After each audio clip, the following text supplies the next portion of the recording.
Hello class 12। तो कैसे हैं आप सब? आई होप आपकी पढ़ाई बहुत अच्छी चल रही होगी। एग्जाम्स की प्रिपरेशन भी जबरदस्त चल रही होगी बेटा। उसी के साथ मैं सोचते हुए मैं आप लोगों के लिए आज मैक्रो इकोनॉमिक्स का एक क्लास लेकर आया हूं। ये क्लास अगर आपने पूरी अटेंड कर ली बच्चों, तो इकोनॉमिक्स के अंदर आपके मार्क्स बहुत अच्छे आने वाले हैं। अगर आपको 90 प्लस अपने मार्क्स चाहिए बेटा, तो ये लेक्चर आपको लास्ट तक जरूर देखना चाहिए। इस लेक्चर में आपको जो है यहां पर शॉर्ट नोट्स डिस्कस करने को मिलेगा, पीवाईक्यू क्वेश्चंस मिलेंगे और मोस्ट रिपीटेड क्वेश्चंस भी मैं यहां पर आप लोगों के साथ में डिस्कस करूंगा बच्चों। और आप चाहें तो मेरे को कमेंट करके बोल सकते हैं कि सर हमें इसकी पीडीएफ भी चाहिए, तो इन सब की पीडीएफ भी मैं आपको प्रोवाइड कराऊंगा।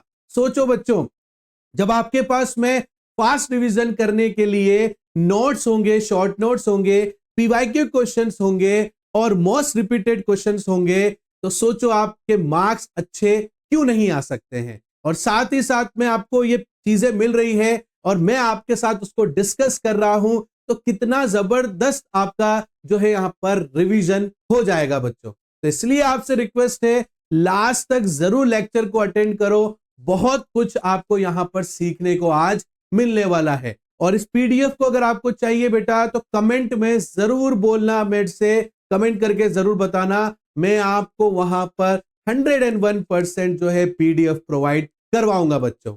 तो चलिए स्टार्ट करते हैं आज की इस क्लास को बेटा। और मैंने यहां पर, ये मेरा डे 2 है बेटा मैक्रो इकोनॉमिक्स का, क्योंकि हम डे 1 में यहां पर हाफ मैक्रो कवर कर चुके हैं और डे 2 में अब रिमेनिंग जो मैक्रो है वो हम कवर करने वाले हैं। इसके बाद इंडियन इकोनॉमी का नंबर आएगा बेटा, तो इंडियन इकोनॉमी को भी हम ऐसे ही कवर करने वाले हैं। और उसके बाद में PYQ question, most repeated questions, important questions, वो सब हम चैप्टर वाइज डिस्कस करेंगे बेटा, जिससे आपकी प्रोबेबिलिटी मार्क्स पूरे गेन करने की बढ़ जाएगी बच्चों।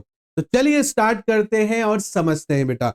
पहला चैप्टर मैंने बेटा एग्रीगेट डिमांड का लिया है, means determination of income and employment का बेटा। एग्रीगेट डिमांड मतलब क्या होता है? मार्केट के अंदर जितनी भी गुड्स एंड सर्विसेज हैं, उन सब की टोटल डिमांड को ही हम लोग क्या बोल रहे हैं बेटा? एग्रीगेट डिमांड बोलते हैं। और इसके जो है 4 कंपोनेंट्स होते हैं बेटा। पहला होता है कंजप्शन, दूसरा होता है इन्वेस्टमेंट, तीसरा होता है गवर्नमेंट और चौथा होता है नेट एक्सपोर्ट। बट बेटा इसका फॉर्मूला अगर एग्रीगेट डिमांड का आपसे पूछा जाएगा, तो C+I ही बोलना है, क्योंकि C+I आपके सिलेबस के अकॉर्डिंगली है कि कंजप्शन और इन्वेस्टमेंट ही फॉर्मूले के अकॉर्डिंगली आपको लेना है बच्चों। तो ये था हमारा एग्रीगेट डिमांड। इसके बाद एग्रीगेट सप्लाई देखो बच्चों। एग्रीगेट सप्लाई मतलब क्या होता है? सभी प्रोड्यूसर्स के द्वारा सभी फाइनल गुड्स एंड सर्विसेज को मार्केट में सप्लाई कर रहे हैं, तो उन सभी सप्लाई का अगर हम टोटल कर दे बच्चों, तो वो बन जाएगा हमारा एग्रीगेट सप्लाई। और इसके भी 2 कंपोनेंट्स या 2 सेक्टर्स बोलते हैं बेटा, C+S, कंजप्शन प्लस सेविंग्स। ठीक है बच्चों। और इसके अंदर 45 डिग्री एंगल होता है एग्रीगेट सप्लाई का, क्योंकि टोटल आउटपुट बराबर होता है टोटल एक्सपेंडिचर के, इसीलिए 45 डिग्री लाइन इसमें एग्रीगेट सप्लाई में ली जाती है बच्चों।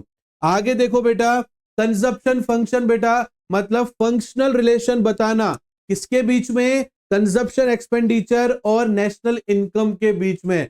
क्या कंजप्शन चल रहा है और क्या नेशनल इनकम यहां पर चल रही है, तो उसके बीच का जो रिलेशन होता है बेटा, उसे कंजप्शन फंक्शन कहते हैं।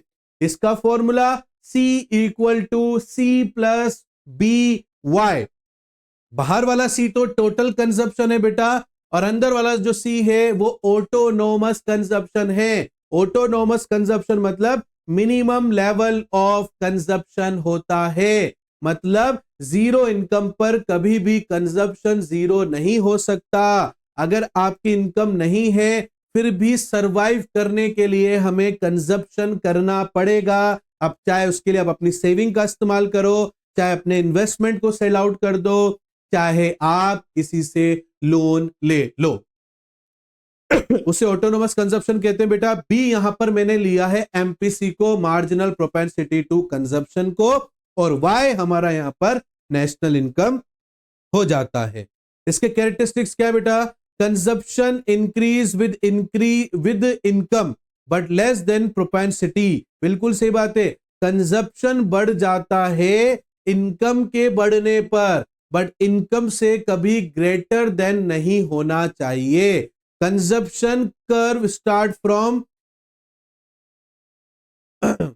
From C on Y axis बेटा, ठीक है ना। मतलब कंजप्शन कभी जीरो से स्टार्ट नहीं होगा। ये डायग्राम है बेटा, मैंने डायग्राम पहले बहुत अच्छे से डिस्कस किया हुआ है। आप चाहें तो मेरा जो है डिटर्मिनेशन मतलब एग्रीगेट डिमांड का पूरा जो लेक्चर है वो भी देखकर समझ सकते हो, ठीक है बेटा। और यहां पर जो स्लोप होता है कंजप्शन फंक्शन का वो एमपीसी लेस देन 1 होता है। लेस देन 1 हमें यह बताता है कि कंजप्शन बढ़ेगा इनकम के बढ़ने पर, बट कभी भी इनकम से ग्रेटर नहीं होना चाहिए। सेविंग फंक्शन के ऊपर बात करते हैं बेटा, जो सेविंग और इनकम के बीच का रिलेशन बताता हो, जो सेविंग और इनकम के बीच का रिलेशन बताता हो उसे हम लोग सेविंग फंक्शन बोलते हैं, ठीक है ना। इनकम में से कंजप्शन निकाल दिया तो सेविंग आपके पास बच जाएगा बेटा। Is that clear? बात समझ में आई बेटा आप लोगों को? तो यहां पर आपके पास में सेविंग फंक्शन कैसे आएगा बेटा कि यहां पर सेविंग हमें कैसे निकालनी है, इनकम में से कंजप्शन निकाल दो, जो पार्ट बचा है वो आपका कंजप्शन सेविंग कहलाएगा। सॉरी, एमपीसी मतलब मार्जिनल प्रोपेंसिटी टू कंजप्शन।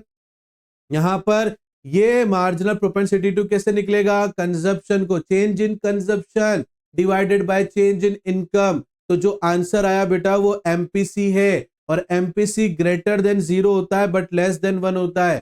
0 से ग्रेटर इसलिए होता है, ये हमें बताता है कि एमपी मतलब कंजप्शन कभी 0 नहीं होता है, इसलिए एमपीसी ग्रेटर देन 0 रहता है। और एमपीसी स्मॉलर देन 1 इसलिए रहता है, ये हमें यह बताता है कि income always greater than consumption. यही चीज वो हमें यहां पर समझाना चाह रहा है। नेक्स्ट देखो बेटा, एमपीएस मतलब मार्जिनल प्रोपेंसिटी टू सेविंग, मतलब change in saving divided by change in income is known as MPS. MPC plus MPS करोगे बेटा तो आपके पास में क्या आ जाएगा? आपके पास में इनकम आ जाएगा, या 1 बोल देंगे बेटा। MPC plus MPS equal to 1। 1 मतलब यहां पर इनकम से होता है। Is that clear? आगे देखो बच्चे, ऐसे ही एपीसी है बेटा, मतलब एवरेज प्रोपेंसिटी टू कंजप्शन, मतलब total consumption divided by total income मतलब नेशनल इनकम। रिलेशन क्या है? APC plus APS equal to 1। 1 यहां पर इनकम से रिलेट होता है। APC can be greater than 1 at lower income. APC greater than 1 हो सकता है, जब होगा जब कंजप्शन ग्रेटर देन इनकम होगा। इज दैट क्लियर बेटा? एपीएस मतलब एवरेज प्रोपेंसिटी टू सेविंग, ये कैसे होगा सर? ये भी देखो बेटा, जो है टोटल सेविंग को डिवाइड कर देंगे नेशनल इनकम से तो आपके पास उसका एवरेज आ जाएगा। Is that clear? APS increase as income rises, बिल्कुल सही बात है। सेविंग बढ़ती है क्योंकि इनकम बढ़ रही है, सेविंग कम होती है क्योंकि इनकम कम होती है। नेक्स्ट बेटा, इन्वेस्टमेंट। सिलेबस के अकॉर्डिंग इन्वेस्टमेंट को भी ऑटोनोमस माना गया है every level of income. Is that clear बेटा? सिलेबस में यही बोला गया है, इनकम बढ़ेगा, कंजप्शन बढ़ेगा, सेविंग भी बढ़ेगा, बट इन्वेस्टमेंट के अंदर कोई बदलाव देखने को नहीं मिलेगा। हम ऐसा एज्यूम करते हुए चलेंगे। Is that clear? ये हमारे किनी साहब की जो है थ्योरी थी बेटा। यहां पर जो है इक्विलिब्रियम लेवल क्या होगा सर? वही इक्विलिब्रियम लेवल होगा जहां पर aggregate demand equal to aggregate supply होगा। इज दैट क्लियर बेटा? आगे देखो बेटा, यहां पर क्या है आपके पास में डायरेक्टली जो है यूज किया जाएगा condition saving equal to investment where saving curve intersect investment curve, both methods give and some equilibrium income. Is that clear बेटा? नेक्स्ट देखो, चेंज इन इक्विलिब्रियम इनकम मतलब बेटा यहाँ पर क्या है? Aggregate demand greater than aggregate supply है तो उसे एक्सेस डिमांड कहेंगे, और अगर aggregate demand smaller than aggregate supply है तो उसको एक्सेस सप्लाई बोलेंगे। तो अगर डिमांड ज्यादा है, सप्लाई कम है, तो हमें सप्लाई बढ़ानी पड़ेगी। सप्लाई बढ़ाने के लिए हमें एम्प्लॉयमेंट जनरेट करना पड़ेगा। और अगर सप्लाई ज्यादा है, डिमांड कम है, तो हमें एम्प्लॉयमेंट कम करना पड़ेगा ताकि हमारा जो लेवल है वो इक्विलिब्रियम में आ सके। आप ये साइड में जो चल रहा है बेटा, इसका स्क्रीनशॉट भी ले सकते हो और आप मेरे से पीडीएफ भी ले सकते हो, ठीक है ना। इन्वेस्टमेंट मल्टीप्लायर जो कि एक फेवरेट जो है थ्योरी है किनीस की, जहां पर वो बोलते हैं अगर इनकम को बढ़ाना है तो इन्वेस्टमेंट को मल्टीप्लाई करना पड़ेगा। अगर इनकम को मल्टीप्लाई करना है तो इन्वेस्टमेंट बढ़ाना पड़ेगा। तो इन्वेस्टमेंट बढ़ेगा, खर्चा बढ़ेगा, लोगों की जेबों में पैसे आएंगे, लोग उन पैसों को खर्च करेंगे। तो अगर इनकम को बढ़ाना है तो हमें इन्वेस्टमेंट करना पड़ेगा। ये हमारी एक छोटी सी थ्योरी है बच्चों। यहां मैंने एक एग्जाम्पल भी दे रखा है बेटा, आप स्क्रीनशॉट ले सकते हो और उस एग्जाम्पल के जरिए समझ भी सकते हो। इज दैट क्लियर बेटा? आगे देखो बेटा, यहाँ पर फुल एम्प्लॉयमेंट मतलब क्या होता है, जहां पर जितने रिसोर्सेज हैं उन सब रिसोर्सेज को इंगेज कर रखा है एक इकोनॉमिक एक्टिविटी में, एक भी रिसोर्सेज वेस्टेज नहीं जा रहा है, तो उसे फुल एम्प्लॉयमेंट बोलेंगे। इज दैट क्लियर बच्चों? और अंडर एम्प्लॉयमेंट मतलब यहां पर क्या हो जाएगा बेटा, जितने भी रिसोर्सेज हैं उनका पूरी तरीके से यूज नहीं हो पा रहा है, इसलिए उसको अंडर एम्प्लॉयड बोलेंगे। ये डिफिशिएंट डिमांड है बेटा, जहां पर डिमांड कम होता है एग्रीगेट सप्लाई से बेटा। ये मैंने आपसे पहले ही डिस्कस कर लिया है, ये दोबारा से मैंने यहाँ पर रिपीट कर दिया बेटा इसके अंदर। अब आते हैं गवर्नमेंट बजट के ऊपर। आप सभी को पता है गवर्नमेंट को हर बहुत सारे काम करने पड़ते हैं, लगभग सारे काम गवर्नमेंट के लिए क्या होते हैं, पब्लिक वेलफेयर के लिए होते हैं और बहुत जरूरी होते हैं। ताकि अब देखो बेटा, काम अच्छे से हो इसलिए गवर्नमेंट क्या करती है, पहले से ही बजट डिसाइड करके रखती है कि किन किन जगहों पर हमें पैसे खर्च करने हैं और कहां कहां से पैसे जनरेट होंगे। इसका एक स्टेटमेंट बनाने को ही, एक एनुअल स्टेटमेंट बनाया जाता है हर साल, उसी को ही गवर्नमेंट बजट कहते हैं बेटा।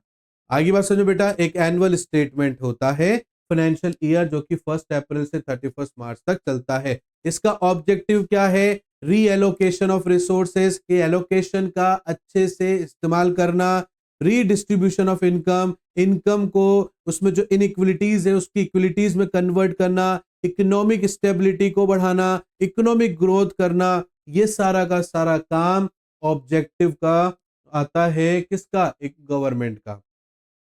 कंपोनेंट्स क्या है बेटा यहाँ पर, तो जनरली दो कंपोनेंट्स है बेटा, रेवेन्यू बजट और कैपिटल बजट बेटा। रेवेन्यू बजट जो है बेटा डील करता है रेवेन्यू रिसीव्स और रेवेन्यू एक्सपेंडिचर से बेटा, ठीक है ना। और यहाँ पर जो है बेटा वो डज नॉट अफेक्ट और डज नॉट, और ये जो रेवेन्यू बजट होता है ये ना तो एसेट्स को अफेक्ट करता है और ना ही लायबिलिटी को अफेक्ट करता है। रेवेन्यू जो डिफिशिएट होता है बेटा वो कैसे निकलता है, रेवेन्यू डिफिशिएंट मतलब यहाँ पर एक्सपेंडिचर ज्यादा है और रिसिप्ट कम है, तो एक्सपेंडिचर माइनस यहाँ पर रिसिप्ट्स होता है।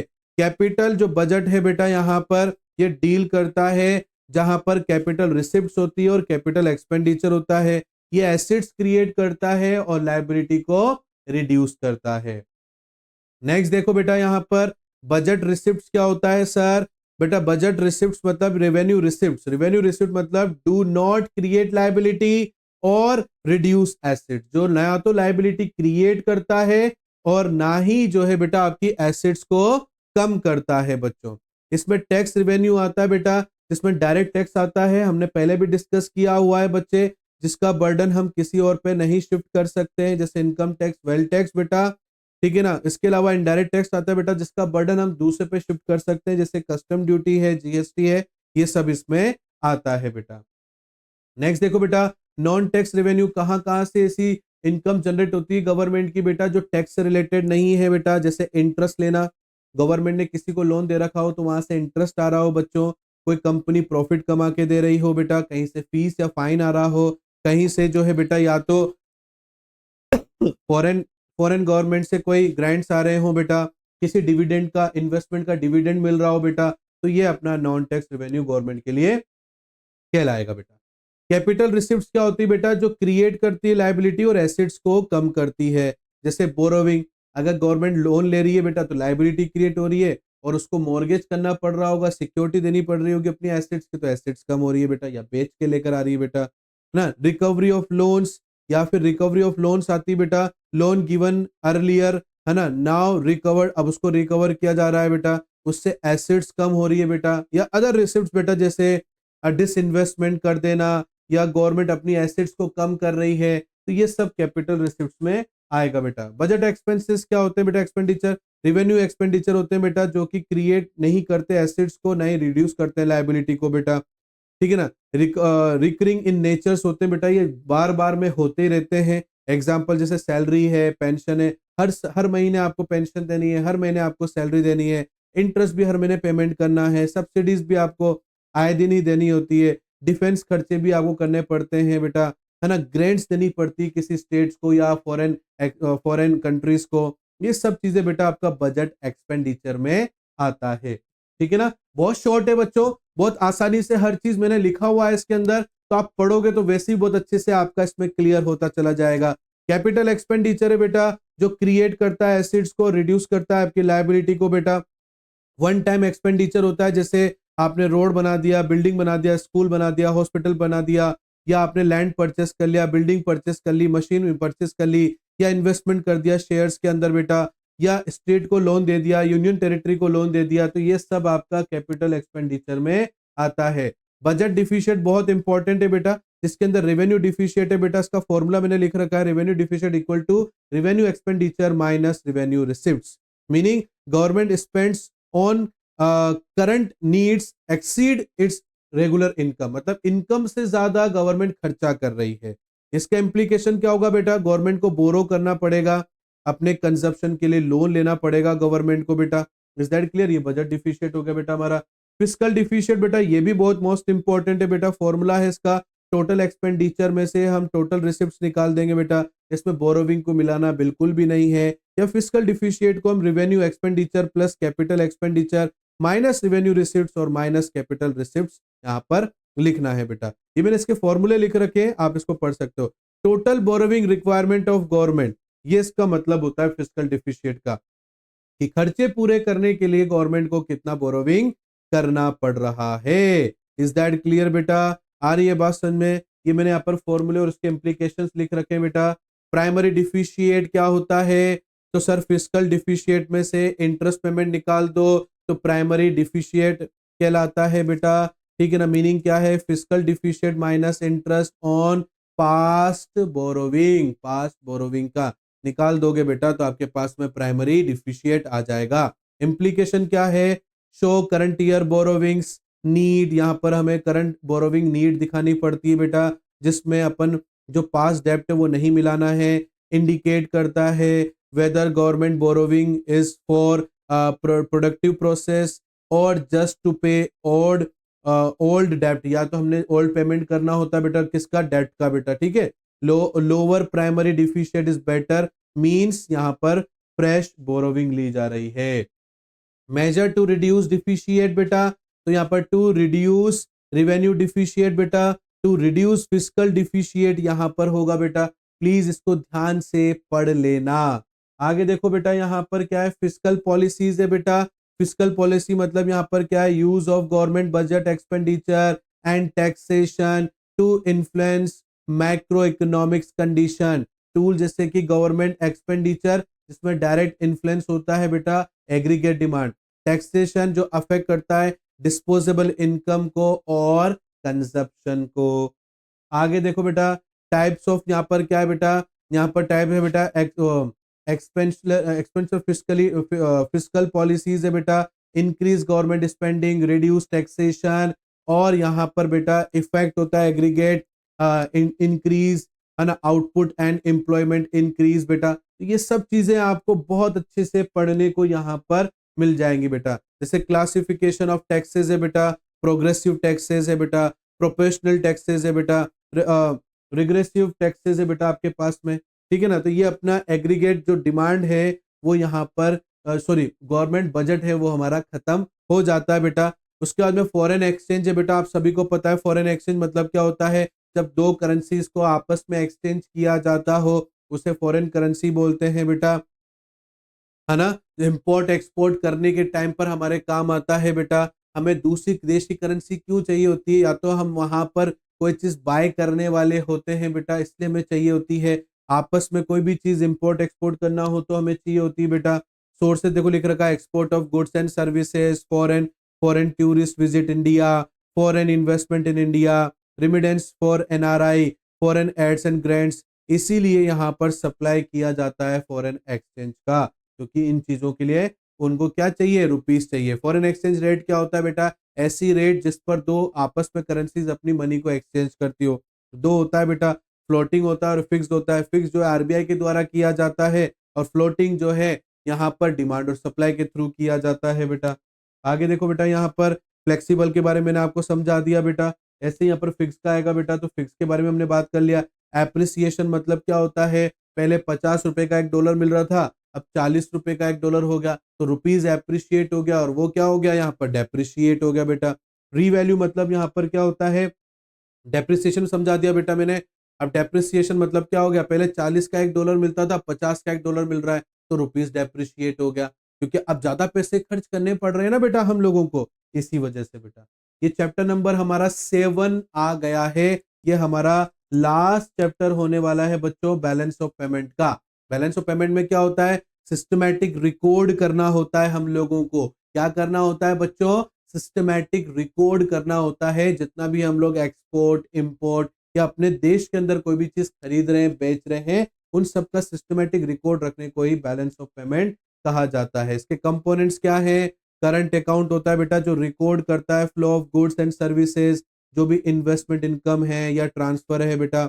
बैलेंस ऑफ ट्रेड होता है बेटा, जहां पर visible trade, export of goods, import of goods, ठीक है ना। और B O balance of trade में बेटा क्या होता है? सरप्लस, मतलब यहाँ पर सरप्लस सिचुएशन कब होती है? जब एक्सपोर्ट इंपोर्ट से ज्यादा होता है, तो ये फेवरेबल सिचुएशन है। बैलेंस ऑफ ट्रेड अनफेवरेबल कब हो जाता है बेटा? जब यहाँ पर एक्सपोर्ट छोटा होता है, इंपोर्ट इंपोर्ट बड़ा होता है। मतलब हम इंपोर्ट ज्यादा कर रहे हैं और एक्सपोर्ट कम कर रहे हैं, मतलब हम बेच ज्यादा नहीं रहे, हम खरीद ज्यादा रहे हैं बेटा।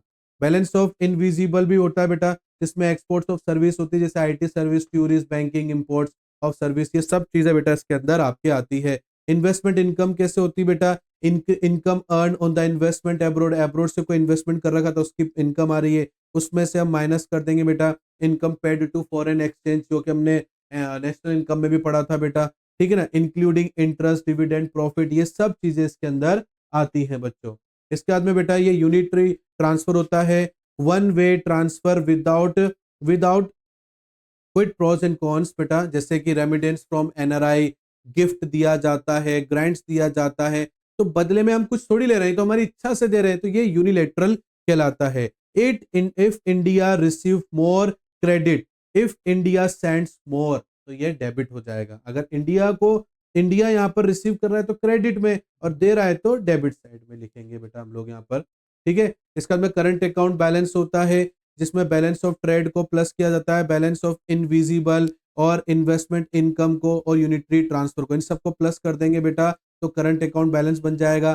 कैपिटल अकाउंट क्या हो जाएगा बेटा? जिसमें रिकॉर्ड किया जाता है कैपिटल, जैसे एसेट्स और लायबिलिटी है, वही रिकॉर्ड किया जाएगा इसके अंदर। फॉरेन डायरेक्ट इन्वेस्टमेंट इन्वेस्टमेंट बोलते हैं बेटा, जिसको एफडीआई बोलते हैं, लॉन्ग टर्म इन्वेस्टमेंट होता है बेटा ये। और इन्वेस्टर जो है हैज कंट्रोल, उसका पूरा खुद का कंट्रोल होता है इस सबको मैनेज करने में बेटा, और ये यहाँ पर जो है मोर स्टेबल रहता है और डिजायरेबल होता है, ठीक है ना। इसके बाद में फॉरेन इंटरनेशनल इन्वेस्टमेंट होता है, जिसको एफआईआई बोलते हैं बेटा, पोर्टफोलियो इन्वेस्टमेंट होता है, शॉर्ट टर्म के लिए होता है, डायरेक्टली कंट्रोल करने को नहीं मिलता है। एक्सटर्नल बोरोविंग बेटा, लोन लिया जाता है टेकन फ्रॉम फॉरेन कंट्रीज से बेटा। ये सब चीजें इसके अंदर आपको बहुत शॉर्ट से रिवीजन करने को मिल रही है। बैंकिंग कैपिटल बेटा, जैसे कॉमर्शियल बैंकिंग है, ट्रांजेक्शन्स है, डिपॉजिट्स है, लोन्स है, फॉरेन कैपिटल, फॉरेन बैंक के अंदर कैपिटल अकाउंट बैंक है बेटा, जिसमें एफडीआई प्लस आपको एफआईआई बोरोविंग प्लस करना है, बैंकिंग कैपिटल या अदर कैपिटल भी आपको इसमें प्लस करना है बेटा। ऐसे बैलेंस ऑफ पेमेंट बेटा पूरा हो जाता है आपका, जिसमें करंट अकाउंट, कैपिटल अकाउंट, ठीक है ना, एरर्स एंड ओमिशंस, है ना, चेंजिंग इन रिजर्व्स, ये सब चीजें इसमें आपको इंक्लूड करनी पड़ती है बेटा, जिस जाके आपका बैलेंस ऑफ पेमेंट यहाँ पर हो जाता है। ऐसे बेटा ऑटोनोमस और अकाउंटिंग ट्रांजेक्शन है बेटा आपका, यहाँ पर जो मिनिमम लेवल ऑफ ट्रांजेक्शन होते हैं, है ना, यहाँ पर अकाउंटिंग होते हैं बेटा, जितने भी ट्रांजैक्शन होता है बेटा प्रॉफिट का, है ना, इंडिपेंडेंट ऑफ बीओपी स्टेट्स का। एग्जाम्पल के लिए बेटा जैसे यहाँ पर ट्रेड लिख रखा है, टूरिज्म लिख रखा है, इन्वेस्टमेंट लिख रखा है, ये सब चीजें जो है बेटा इसमें ऐड की जाती है। और ये आपका सरप्लस एंड डिफिशिएंट भी होता है बेटा। सरप्लस कब होगा? Current account plus current current account plus capital account greater than zero होता है, सरप्लस सिचुएशन है। और स्मॉलर देन जीरो हो जाएगा बेटा तो वो आपकी जो है डिफिशिएंट सिचुएशन हो जाएगी बच्चों। ऐसे मेजर टू कंट्रोल बीओसी कैसे कंट्रोल कर सकते हैं बेटा? तो रिड्यूस करके करंट अकाउंट डिफिशिएंट में बेटा, कंट्रोल करके इंपोर्ट्स के ऊपर, क्योंकि इंपोर्ट ज्यादा करते हैं तो पैसे हम ज्यादा पेमेंट कर रहे हैं बेटा, ठीक है ना, तो इस चीज को हम इस तरीके से कंट्रोल कर सकते हैं। इंप्रूव कैसे करना है कैपिटल अकाउंट को बेटा? इसका भी सेम ही चीज है बेटा, हमें यहाँ पर क्या करना पड़ेगा? एफडीआई को इजी करना पड़ेगा बेटा, ठीक है ना। बोरोविंग फ्रॉम अब्रॉड बेटा जो है हमें यहाँ पर क्या करना पड़ेगा? लोन जो है हम ज्यादा देंगे शॉर्ट टर्म्स के लिए बेटा। तो ये सब चीजें बेटा आपको यहाँ पर अच्छे से पढ़ने को मिलेगा। ये हमारा डिफ्लेशनरी पॉलिसीज है बेटा, इसमें क्या होता है? रिड्यूस करना डोमेस्टिक डिमांड को थ्रू फिस्कल्स एंड मॉनेटरी कंट्रोल बेटा, है ना, कॉन्ट्रैक्शंस, ठीक है, रिड्यूस इंपॉर्टेंट डिमांड, ये सब चीजें बेटा जो है अपन को यहाँ पर देखने को मिलता है बेटा। Is that clear? I hope आपको ये शॉर्ट नोट से काफी हद तक समझ में आया होगा बेटा। ये बहुत इंपॉर्टेंट रहने वाला है, आपको इसको अच्छे से समझना चाहिए बेटा। आपको इसके शॉर्ट नोट्स की नीड है बेटा तो कमेंट करके जरूर बताना बेटा, मैं आपको पीडीएफ भी अवेलेबल यहां पर करवा दूंगा बेटा। अब इसके बाद बेटा मैक्रो इकोनॉमिक्स हमारी डे 2 में कंप्लीट हो जाती है। अब इसके बाद नेक्स्ट फ्राइडे और सैटरडे को इंडियन इकोनॉमी के दोनों पार्ट्स आ जाएंगे बेटा, उससे भी बड़े ध्यान से देखना बेटा। और इस तरीके से हमारी इकोनॉमिक्स 12th की इस साल के सेशन की कंप्लीट हो जाएगी, जो कि आपके बोर्ड एग्जाम में काफी आपकी मदद करने वाली है बेटा। अब इसके बाद में बेटा नेक्स्ट टारगेट होगा हमारा कि हम आपके साथ पीवाईक्यू क्वेश्चंस और most important question, repeated question discuss करें बेटा, ताकि आपका बेस और आपका जो बोर्ड्स की एग्जाम की तैयारी है वो बहुत अच्छे से स्ट्रांग हम लोग कर सके बेटा। Thank you so much last तक वीडियो को देखने के, लेक्चर देखने के लिए बेटा। किसी भी तरीके से आपको अगर डाउट आता है तो आप मेरे से कमेंट करके पूछ सकते हो बेटा। क्लास कैसी लगी बेटा ये भी कमेंट करके जरूर बताना। मिलता हूं नेक्स्ट क्लास में, तब तक के लिए thank you and bye bye बच्चे।